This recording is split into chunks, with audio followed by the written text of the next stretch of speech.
Halo semua, kita sering mendengar, klaim Al-Quran adalah wahyu dari Allah, tidak ada kesalahan di dalamnya. Tetapi masalahnya adalah, kenyataannya ada banyak kesalahan di dalam Al-Quran. Pada video ini kita akan membahas salah satu aspek kesalahan di dalam Al-Quran, yaitu aspek sejarah. Sedikitnya ada 3 kesalahan sejarah di dalam Al-Quran. Dari 3 kesalahan ini, kita bisa melihat dengan jelas bahwa Al-Quran bukan wahyu dari Allah. Jadi simak video ini sampai selesai ya.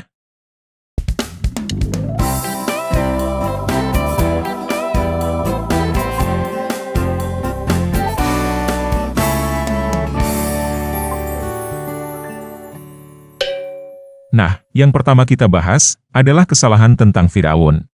Al-Quran menyebut Firaun lebih dari 70 kali. Dan Firaun yang dimaksud oleh Al-Quran adalah Firaun yang berhadapan dengan Musa di dalam Alkitab. Kita tahu bahwa ada banyak Firaun di Mesir. Firaun adalah gelar, bukan nama. Kalau kita baca Alkitab, kita tahu bahwa Musa mengenal 2 orang Firaun. Firaun pertama adalah yang putrinya mengangkat Musa sebagai anak, sampai Musa kabur dari Mesir. Dan Firaun kedua adalah Firaun yang ditemui Musa ketika dia kembali ke Mesir, sampai dia mengeluarkan bangsa Israel dari Mesir. Musa diperkirakan hidup pada abad ke-13 sebelum Masehi. Nah, di dalam Al-Quran, Firaun mempunyai seorang bawahan yang bernama Haman. Nama Haman ini disebutkan 6 kali di dalam Al-Quran. Haman ini diperintahkan oleh Firaun untuk membuat bangunan yang tinggi. Kita bisa membacanya di dalam Al-Quran Surah 28 ayat 38, dan Al-Quran Surah 40 ayat 36-37. Firaun berkata, "Wahai para pembesar, aku tidak mengetahui ada Tuhan bagimu selainku. Wahai Haman, bakarlah tanah liat untukku, dalam kurung untuk membuat batu bata, kemudian buatkanlah bangunan yang tinggi untukku, agar aku dapat naik melihat Tuhannya Musa. Sesungguhnya aku yakin bahwa dia termasuk para pendusta." Nah, apa yang salah dengan cerita ini? Yang salah adalah, Haman bukan bawahan Firaun di Mesir, yang hidup sekitar abad ke-13 sebelum Masehi. Haman adalah bawahan Raja Ahasiweros di Persia, yang hidup sekitar abad ke-5 sebelum Masehi. Cerita tentang Haman ini ada di dalam Alkitab. Tepatnya di dalam kitab Ester. Di dalam kitab Ester, diceritakan Haman meminta kepada Raja Ahasiweros agar orang-orang Yahudi dibinasakan. Dan dia juga meminta seorang tokoh Yahudi bernama Mordekai supaya disulakan atau disalibkan pada tiang. Tetapi, akhirnya Haman dan anak-anaknya lah yang disulakan pada tiang. Jadi, pengarang Al-Quran mengira Firaun dan Haman hidup sezaman. Padahal mereka terpaut kira-kira 800 tahun. Nah, dari mana kita bisa yakin bahwa Al-Quran salah dalam hal Haman ini? Jangan-jangan memang ada Haman yang lain yang hidup pada zaman Musa. Tidak ada Haman lain di dalam Alkitab, bukan berarti tidak ada Haman di Mesir pada abad ke-13 sebelum Masehi. Iya kan?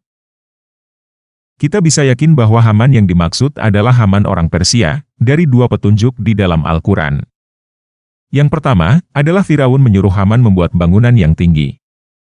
Kenyataannya, tidak ada teknologi bangunan yang tinggi di Mesir pada zaman Musa. Yang ada adalah teknologi membangun piramid. Teknologi membuat bangunan yang tinggi ada di Persia pada zaman Raja Ahasiweros. Yang kedua adalah menurut Al-Quran, Firaun memberikan ancaman untuk menyalibkan orang di dalam Al-Quran Surah 20 ayat 71 dan Al-Quran Surah 26 ayat 49. Dia, dalam kurung Firaun berkata, "Ya apakah kamu beriman kepadanya dalam kurung Musa, sebelum aku memberi izin kepadamu?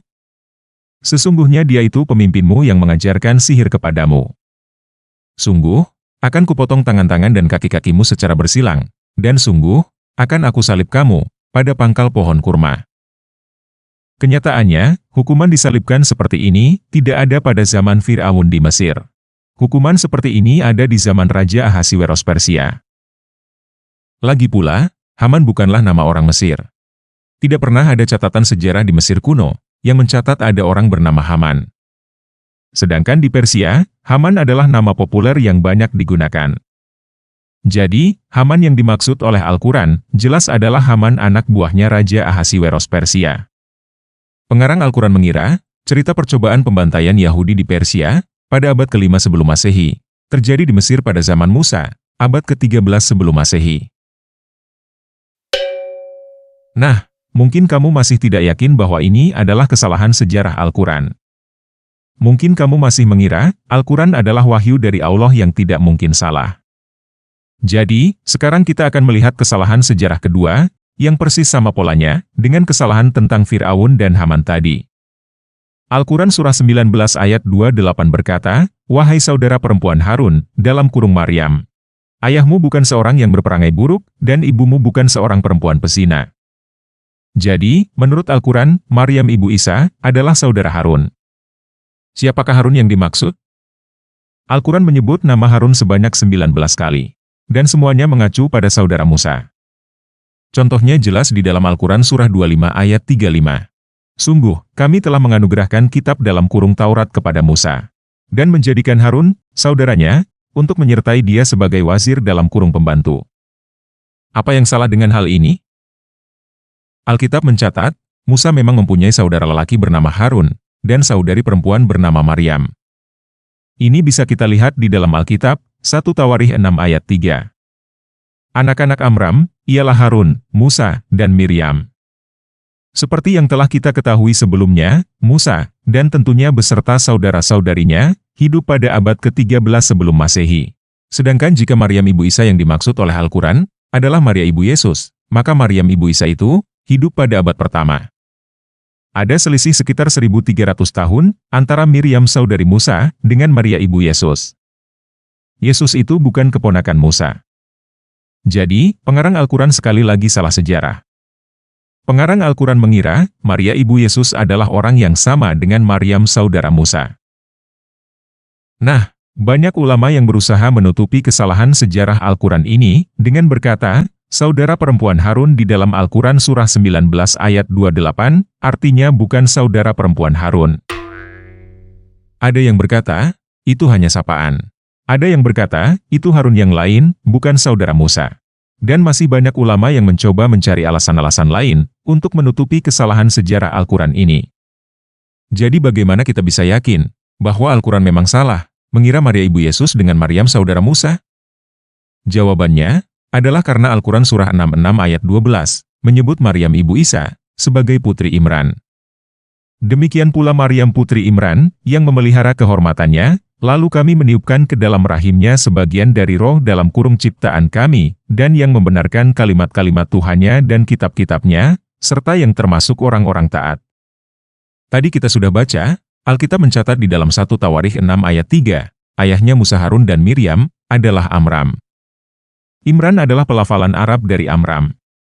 Seperti pelafalan Ibrahim untuk Abraham. Jadi, jelas pengarang Al-Quran mengira Maryam ibu Isa adalah Miriam saudari Musa. Pengarang Al-Quran mengira Isa adalah keponakan Musa. Satu lagi petunjuk, yang menunjukkan bahwa pengarang Al-Quran memang mengira Isa adalah keponakan Musa, adalah Al-Quran Surah 7 ayat 157. Dalam kurung yaitu, orang-orang yang mengikuti Rasul, dalam kurung Muhammad, Nabi yang umi dalam kurung tidak pandai baca tulis, yang dalam kurung namanya mereka temukan, tertulis di dalam Taurat dan Injil yang ada pada mereka. Nah, terjemahan bahasa Indonesia yang kita dapatkan dari situs Kemenak ini, banyak menambahkan kata-kata yang ada di tanda kurung, sehingga ayat ini sebenarnya digiring menjadi keluar dari konteksnya. Kalau kita baca beberapa ayat sebelumnya, Al-Quran Surah 7 ayat 155 menunjukkan, bahwa ayat ini sedang berbicara tentang zaman Musa. Musa memilih 70 orang dari kaumnya untuk dalam kurung memohon tobat kepada kami, pada waktu yang telah kami tentukan. Dan beberapa ayat setelahnya, Al-Quran Surah 7 ayat 159, juga menunjukkan bahwa ayat ini sedang berbicara tentang zaman Musa.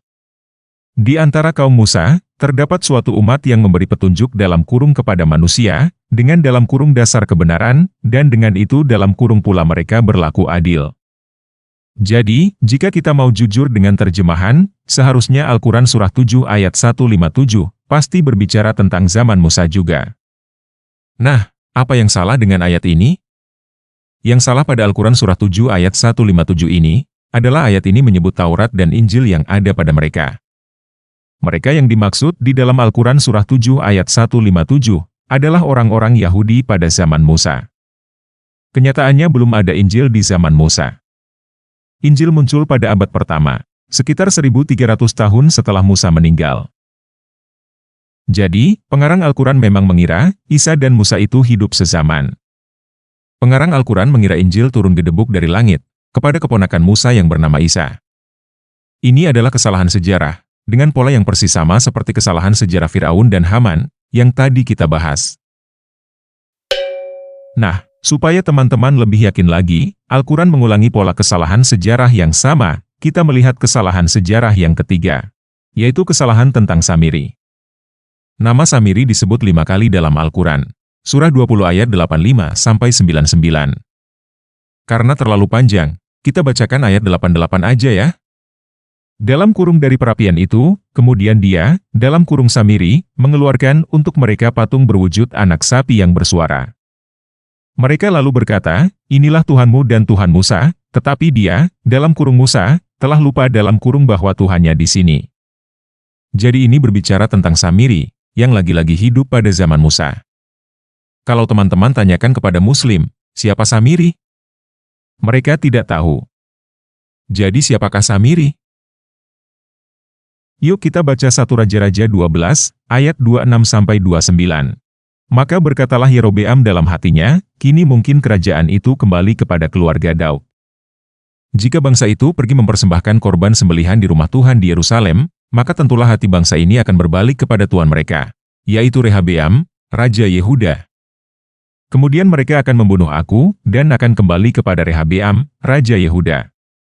Sesudah menimbang-nimbang, maka raja membuat 2 anak lembu jantan dari emas. Dan ia berkata kepada mereka, sudah cukup lamanya kamu pergi ke Yerusalem. Hai Israel, lihatlah sekarang Allah-Allahmu, yang telah menuntun engkau keluar dari tanah Mesir. Lalu ia menaruh lembu yang satu di Betel, dan yang lain ditempatkannya di Dan. Jadi, pada abad ke-10, sekitar 300 tahun setelah Musa meninggal, dan setelah Salomo meninggal, kerajaan Salomo terpecah menjadi kerajaan Israel yang dipimpin Yerobeam, dan kerajaan Yehuda yang dipimpin Rehabeam. Dan Yerobeam membuat patung lembu emas, seperti yang dilakukan orang-orang Israel pada zaman Musa. Kerajaan Yehuda, ibu kotanya adalah Yerusalem. Kerajaan Israel, ibu kotanya adalah Samaria. Yuk kita baca, Hosea 8 ayat 5-6. Aku menolak anak lembumu, hai Samaria. Murkaku menyala terhadap mereka. Sampai berapa lama tidak dapat disucikan, orang-orang Israel itu? Itu dibuat oleh tukang, dan itu bukan Elohim. Sungguh, akan menjadi serpih anak lembu Samaria itu. Jadi, sebenarnya ada 2 cerita tentang patung lembu emas di dalam Alkitab. Pengarang Al-Quran sekali lagi mengira 2 peristiwa yang berbeda ini sama dan terjadi pada zaman Musa. Sehingga pengarang Al-Quran mengira, Samaria adalah nama orang yang dalam pelafalan Arab menjadi Samiri, yang hidup pada zaman Musa, dan membuat patung anak sapi yang bersuara. Jadi, sekarang kita sudah mempunyai 3 bukti kesalahan sejarah Al-Quran dengan pola yang sama. Dari sini kita bisa mengambil kesimpulan bahwa pengarang Al-Quran kebingungan dengan sejarah Yahudi. Pengarang Al-Quran mengira, semua cerita dan tokoh di dalam Alkitab hidup sezaman dengan Musa, atau cuma berbeda beberapa generasi. Kebingungan pengarang Al-Quran ini sebenarnya bisa terlihat dengan hilangnya dimensi waktu di dalam Al-Quran. Al-Quran tidak mempunyai dimensi waktu, dan tidak mengenal kronologi. Cerita-cerita di dalam Al-Quran, loncat-loncat sana-sini tidak nyambung. Kacau balau, tidak tahu peristiwa mana yang duluan, yang mana yang belakangan. Supaya teman-teman yakin, bahwa pengarang Al-Quran memang bingung dengan sejarah dan dimensi waktu, kita baca 1 ayat lagi. Al-Quran Surah 5 ayat 20. Dalam kurung ingatlah ketika Musa berkata kepada kaumnya, wahai kaumku, ingatlah nikmat Allah kepadamu, ketika dia mengangkat nabi-nabi di antaramu, menjadikanmu dalam kurung terhormat seperti para raja, dan menganugerahkan kepadamu, apa yang belum pernah dia anugerahkan kepada seorang pun, di antara umat yang lain. Jadi, pada ayat ini, Allah menyuruh Musa, berkata kepada orang-orang Israel pada zamannya, untuk mengingat nabi-nabi, dan raja-raja, yang pernah diangkat oleh Allah bagi mereka, pada masa lalu. Pertanyaannya adalah, memangnya sebelum Musa ada nabi dan raja bagi orang-orang Israel? Tidak ada. Bagi orang Israel, Adam, Nuh, Abraham dan lain-lainnya itu bukan nabi. Lagi pula, pada zaman Adam, Nuh, Abraham dan lainnya, belum ada yang namanya orang Israel. Jadi, pengarang Al-Quran tidak tahu bahwa tidak ada nabi dan raja bagi dan dari orang Israel sebelum Musa. Pengarang Al-Quran tidak tahu sejarah, dan semua cerita tentang orang-orang Yahudi dikompres menjadi waktu datar, yaitu zaman Musa. Nah, sebagai penutup, saya mau memberikan satu kesalahan sejarah lagi, supaya teman-teman mengerti bagaimana cara pengarang Al-Quran berpikir tentang masa lalu. Al-Quran Surah 12, ayat 20. Mereka menjualnya dalam kurung Yusuf dengan harga murah. Dalam kurung yaitu beberapa dirham saja, sebab mereka tidak tertarik kepadanya. Kesalahan sejarahnya adalah tidak ada dirham pada zaman Yusuf. Dirham adalah koin perak yang digunakan pada zaman pengarang Al-Quran. Dan dia mengira dirham itu sudah dipakai sejak zaman Yusuf. Jadi, pengarang Al-Quran sama sekali tidak tahu kapan tokoh-tokoh di dalam Alkitab itu hidup. Dan dia sama sekali tidak tahu bagaimana kehidupan pada masa lalu. Sehingga, dia mengira kehidupan pada masa lalu sama persis seperti apa yang dia lihat di sekelilingnya pada zamannya. Oleh karena itu, dari berbagai kesalahan sejarah ini, kita bisa yakin bahwa Al-Quran memang bukan wahyu dari Allah. Al-Quran hanyalah karangan manusia yang buta sejarah. Jika kamu masih tetap mau percaya, Al-Quran adalah wahyu dari Allah, itu adalah hak kamu. Tetapi kenyataannya, ada banyak kesalahan sejarah di dalam Al-Quran. Kalau kamu sudah sadar bahwa Al-Quran memang bukan wahyu dari Allah, kalau kamu sudah sadar bahwa Al-Quran hanya karangan manusia buta sejarah yang diklaim sebagai wahyu, lebih baik kamu segera murtad dan cari agama lain. Tidak ada gunanya kamu mempertahankan dan membela ajaran yang telah menipu kamu selama ini. Oke, sekian video kali ini. Yesus Kristus memberkati. Oh iya, saya ingin mengucapkan terima kasih untuk teman-teman semua yang telah mendukung channel Tanpa Ragi melalui Dana, BRI, dan Patreon. Mohon maaf jika saya tidak bisa menyebut nama teman-teman satu persatu. Tetapi, teman-teman perlu tahu bahwa dukungan teman-teman semua sangat berarti bagi kami. Channel Tanpa Ragi bisa ada sampai sekarang dan melakukan berbagai pelayanan karena dukungan teman-teman semua. Oleh karena itu, sekarang saya mau berdoa khusus untuk teman-teman yang telah mendukung channel ini. Saya berdoa supaya berkat damai sejahtera Bapa, kasih karunia Tuhan Yesus, dan persekutuan Roh Kudus menyertai kamu semua. Amin. Walau burung beo yang tak sadar beku, bangga sampai mati, hafal tanpa ngerti. Matahari masuk lumpur, mani keluar dari sulbi. Embak ini anak angkat, babi haram babu halal. Halo kadang burung sing nurani rabun, paling suka bohong, kerjanya ngegarong. Matahari masuk lumpur, mani keluar dari sulbi. Embak ini anak angkat, babi haram babu halal.